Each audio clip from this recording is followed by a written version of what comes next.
Students, आज हम discuss करेंगे पैथोलॉजी। पैथोलॉजी की definition, calculation of child dose and factors affecting dose of drugs. So what is pathology? Pathology is derived from the Greek word pausos and logos. Pausos means how much, logos means science. मतलब pathology, it deals with how much quantity of the drug should be taken. Definition is, it is a branch of medical science which deals with the quantity of drugs which can be administered to produce the required pharmacological actions. Means drugs की कुछ appropriate quantity होती है जिसको हम बोलते हैं dose. अगर वो डोज ली जाए तभी फार्माकोलॉजिकल इफेक्ट प्रोड्यूस होता है।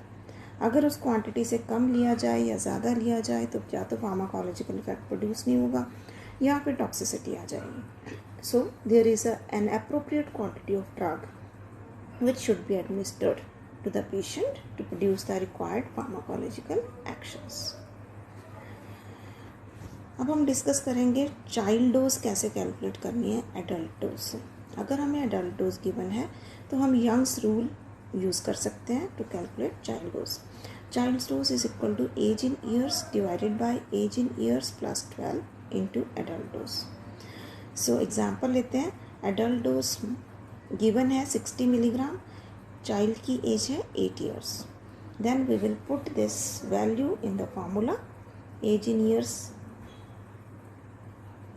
8 years divided by age in years 8 plus 12 multiply by 60. So it comes out to be 8 upon 20 multiplied by 60. 3 8s are 24. So it comes out to be 24 milligram. So if the dose of adult is 60 milligram, then child dose will be 24 milligram. Another formula is also there to calculate child dose. This is Delling's rule.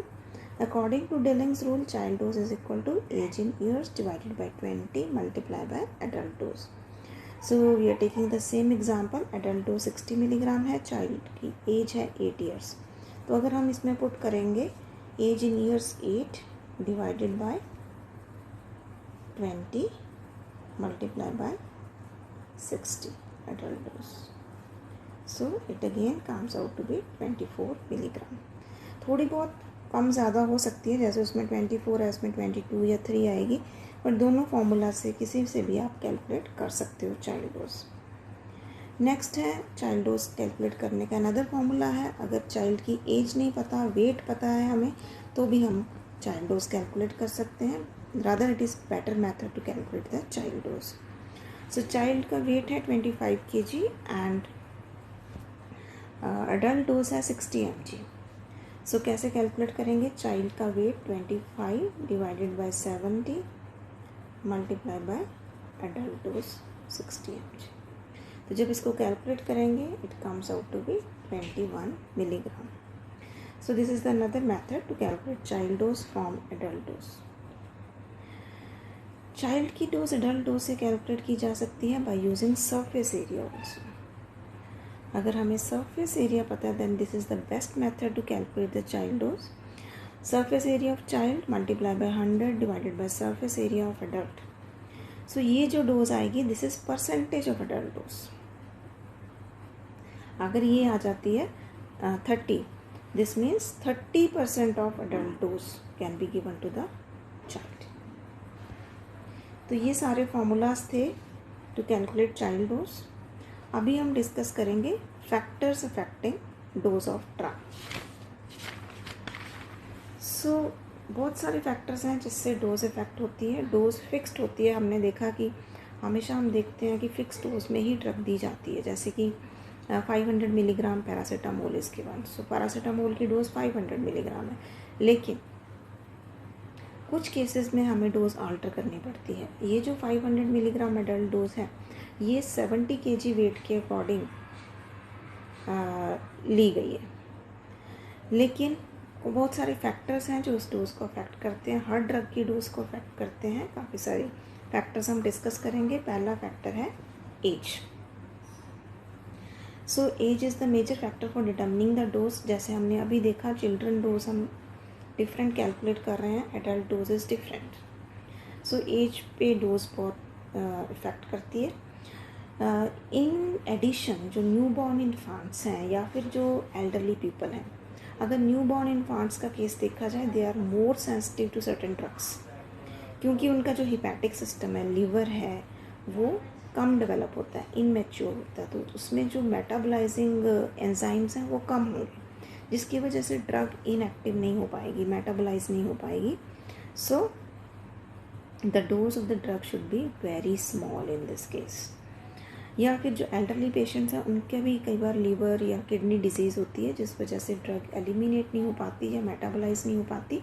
उस case में भी हमें ध्यान रखना पड़ेगा dose के case में कि accordingly the dose can be decreased. Next factor है सेक्स।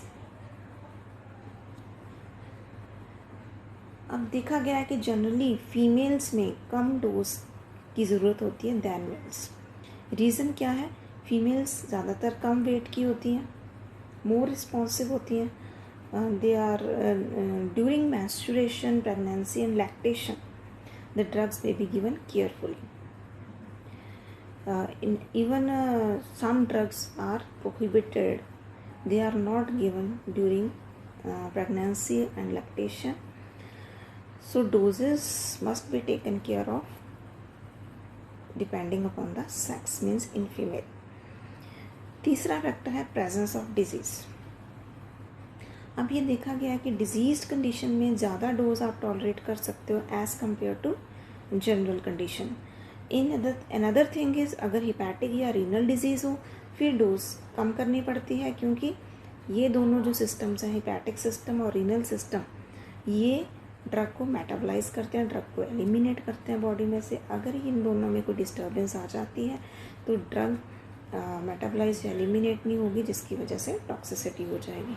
इसलिए इस केस में डोज कम करनी पड़ेगी। नेक्स्ट फैक्टर है एनवायरमेंटल फैक्टर्स।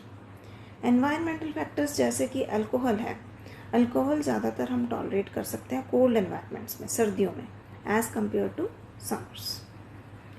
इसी तरह से अगर हम कोई सेडेटिव ड्रग लेते हैं, सेडेटिव ड्रग की क्वांटिटी है, जो डोज है, वो ज़्यादा लेनी पड़ेगी in day time as compare to that in night time. अगर नाइट टाइम में हम सेडेटिव लेंगे तो थोड़ी डोज से ही नींद आ जाएगी as compare to day time.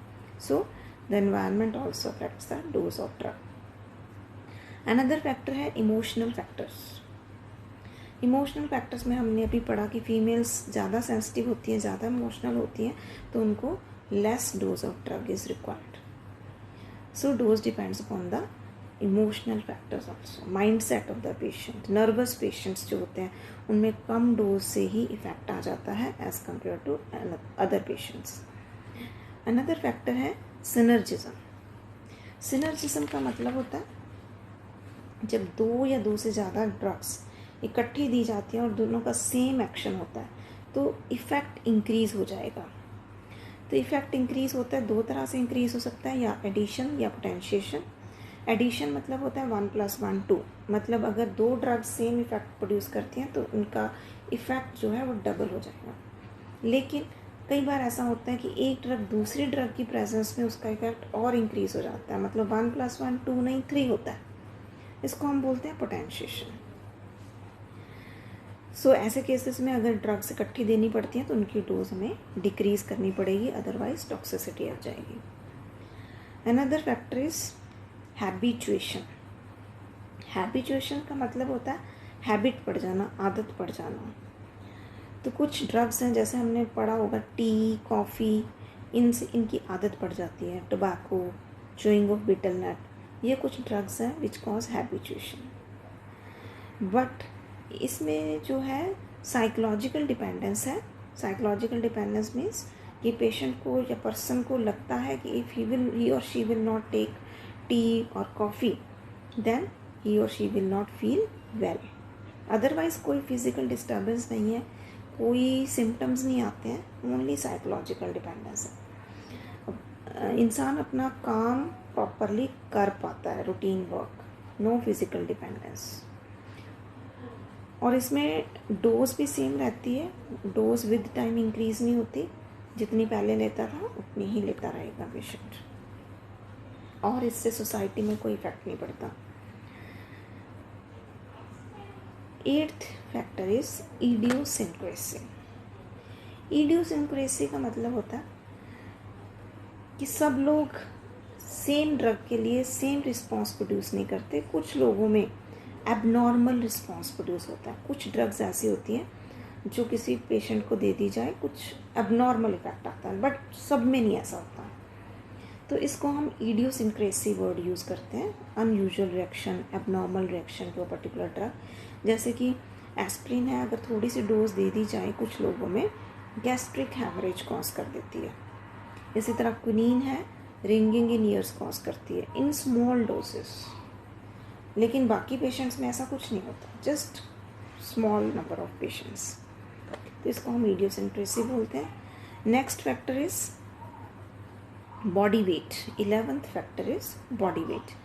Body weight के ऊपर भी डोज डिपेंड करती है। जैसे हमने चाइल्ड डोज कैलकुलेशन में पढ़ा था कि बॉडी वेट के अकॉर्डिंगली चाइल्ड की डोज होती है। एडल्ट डोज से हम चाइल्ड डोज कैलकुलेट कर रहे थे, तो हम 70 किलोग्राम बॉडी वेट के अकॉर्डिंग नॉर्मली डोज कैलकुलेट करते हैं।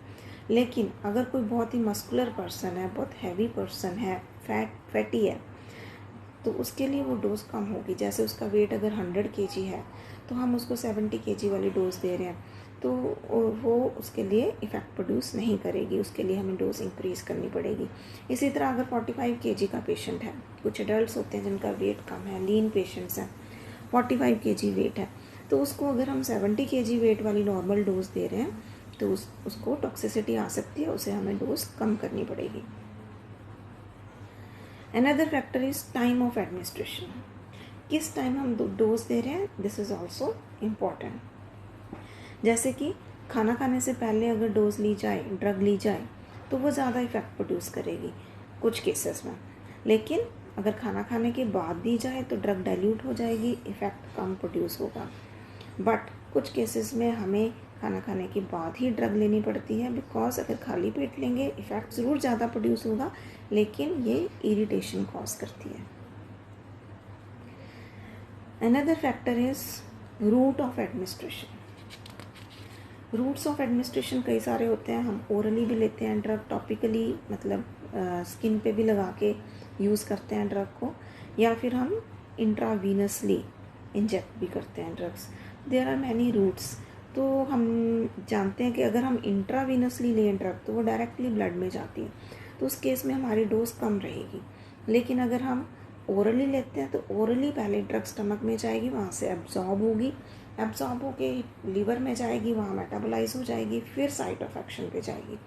तो इस केस में हमें ड्रग ज़्यादा लेनी पड़ती है, डोज हमेशा ज़्यादा लेनी पड़ती है as compare to intravenous administration. Another factor is accumulation.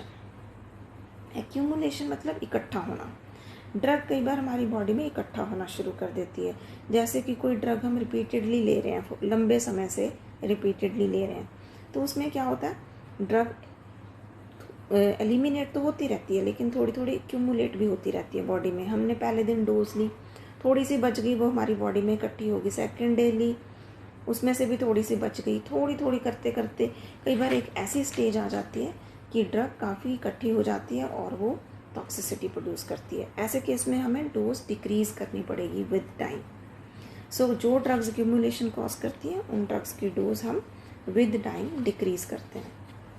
Next factor is hyper sensitivity. Hyper sensitivity का मतलब है एलर्जी। कुछ ड्रग्स एलर्जी प्रोड्यूस करती हैं, लेकिन कुछ ही लोगों में, सब में प्रोड्यूस नहीं होती है एलर्जी। एलर्जिक रिस्पॉन्स जैसे कि इन्फ्लामेशन हो गई या हे फीवर हो गया, तो ये ड्रग्स एलर्जी प्रोड्यूस करती हैं। जैसे कि एंटीबायोटिक्स हो गए, विटामिन्स, प्रोटीनेशियस सब्सटेंसेस, ये एलर्जी कॉज करते हैं। दो तरह की एलर्जी होती है, immediate type and delayed type. Immediate type allergy होती है जो खाते ही, ड्रग खाते ही प्रोड्यूस होती है, स्वेलिंग प्रोड्यूस हो जाती है, या ही फीवर होता है, या फिर डिलेड टाइप जिसमें लेट नज़र आते हैं हमें सिम्टम्स, जैसे कि स्किन के ऊपर रैशेस हो गए, डर्मेटाइटिस जिसको बोलते हैं, ये लेट शुरू होती है, इसको हम डिलेड टाइप कहते हैं। Next factor is tolerance, next factor is antagonism. Antagonism जैसे हमने सिनर्जिज्म पढ़ा था, सिनर्जिज्म में हम 2 ड्रग्स इकट्ठे लेते थे जिसका सेम इफेक्ट होता था, जिससे ड्रग का इफेक्ट इंक्रीज हो जाता था, तो उसमें हम डोज कम करते थे। एंटागोनिज्म का उल्टा होता है, अगर हम 2 ड्रग्स ले रहे हैं, दोनों का इफेक्ट ऑपोजिट है, तो उस केस में क्या होगा, इफेक्ट कैंसिल हो जाएगा या कम हो जाएगा ड्रग का इफेक्ट, उस केस में हमें डोज बढ़ानी पड़ेगी, इसको हम कहते हैं antagonism. Another factor is addiction. Addiction होता है आदत पड़ जाना, जैसे हमने हैबिचुएशन में पढ़ा था, लेकिन addiction is different from habituation in the respect that addiction में there is a compulsion in behaviour, मतलब the individual who is taking the drug he will acquire it by any means, किसी भी तरीके से वो ड्रग लेने की कोशिश करता है, जबकि हैबिचुएशन में ऐसा नहीं है। दूसरा है एडिक्शन में there is physical dependence as well as psychological dependence, जबकि हमने हैबिचुएशन में बात की थी there is no physical dependence. Physical dependence में सिम्टम्स कोई नहीं आते, individual can work in the same manner, कोई प्रॉब्लम नहीं आती काम करने में, जबकि एडिक्शन में देयर आर फिजिकल सिम्टम्स। अगर पेशेंट ड्रग नहीं लेगा तो उसको सिम्टम्स आएंगे, वो अपना काम प्रॉपरली नहीं कर पाएगा, नॉर्मल बिहेव नहीं कर पाएगा वो।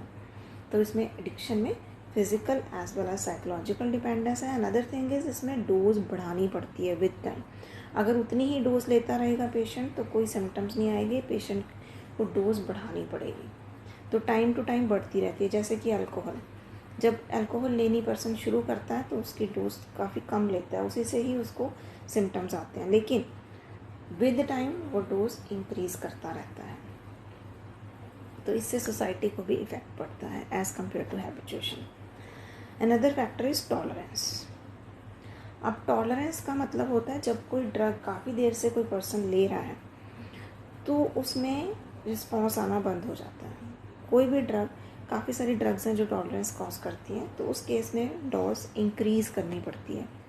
डोज इंक्रीज़ करने से वही इफेक्ट आता है, जैसे हमने अभी एडिक्शन में भी पढ़ा था। तो टॉलरेंस कुछ ड्रग्स कॉज करती है, not all the drugs. Alcohol tolerance cause करती है, तो उसका सिंपल ये है कि अगर ज़्यादा देर तक वो ड्रग लेते रहो तो उसमें डोज बढ़ानी पड़ती है। It is opposite of accumulation. Accumulation में भी ज़्यादा देर तक ड्रग ले रहे हैं हम, लेकिन क्योंकि ड्रग एक्यूमुलेट होती रहती है तो उसमें हमें डोज डिक्रीज़ करनी पड़ेगी। Another factor is टैकीफाइलैक्सिस। टैकीफाइलैक्सिस एक तरह की एक्यूट टॉलरेंस होती है। एक्यूट टॉलरेंस मीन्स टॉलरेंस काफ़ी ज़्यादा आती है, इसमें भी ड्रग अगर कोई पेशेंट लेता रहे काफ़ी देर तक तो उसका इफ़ेक्ट आना बंद हो जाता है, लेकिन इसका रीज़न ये है कि रिसेप्टर्स ब्लॉक हो जाते हैं। जब भी कोई ड्रग इफ़ेक्ट प्रोड्यूस करती है वो रिसेप्टर पे बाइंड करके फिर इफ़ेक्ट प्रोड्यूस करती है, लेकिन अगर कोई पेशेंट ड्रग लेता रहता है तो उससे क्या होता है कि जो ड्रग है वो रिसेप्टर पे बाउंड रहती है, रिसेप्टर फ्री नहीं होते ताकि नई ड्रग उस पर बाइंड कर जाए। तो इस केस में क्या करते हैं, ड्रग लेना बंद कर देते हैं, थोड़े इंटरवल के लिए स्टॉप कर देते हैं। उसके बाद जब उसको दोबारा ड्रग देंगे तो वो रिसेप्टर के साथ बाइंड कर जाएगी और इफ़ेक्ट प्रोड्यूस करेगी। तो टॉलरेंस में हमने पढ़ा था कि ड्रग की डोज इंक्रीज़ करनी पड़ेगी, लेकिन टैकीफाइलैक्सिस में डोज इंक्रीज़ नहीं करेंगे, डोज इंक्रीज़ करने पे भी कोई इफ़ेक्ट नहीं आएगा। इस केस में हमें ड्रग देनी थोड़ी देर के लिए बंद करनी होगी, शॉर्ट इंटरवल के बाद फिर से हम ड्रग देना शुरू कर देंगे तो इफ़ेक्ट आना शुरू हो जाएगा। कुछ ड्रग्स हैं ऐसी जो टैकीफाइलैक्सिस कॉज करती हैं, जैसे कि एफिड्रिन, एम्फेटामिन, कोकेन, नाइट्रेट्स, ये कुछ ड्रग्स हैं जो टैकीफाइलैक्सिस शो करती हैं। तो ये थे factors affecting dose of drug. काफ़ी सारे फैक्टर्स हैं, तो नेक्स्ट स्लाइड में हम डिस्कस करेंगे calculations based on imperial system. Thank you students for watching my video.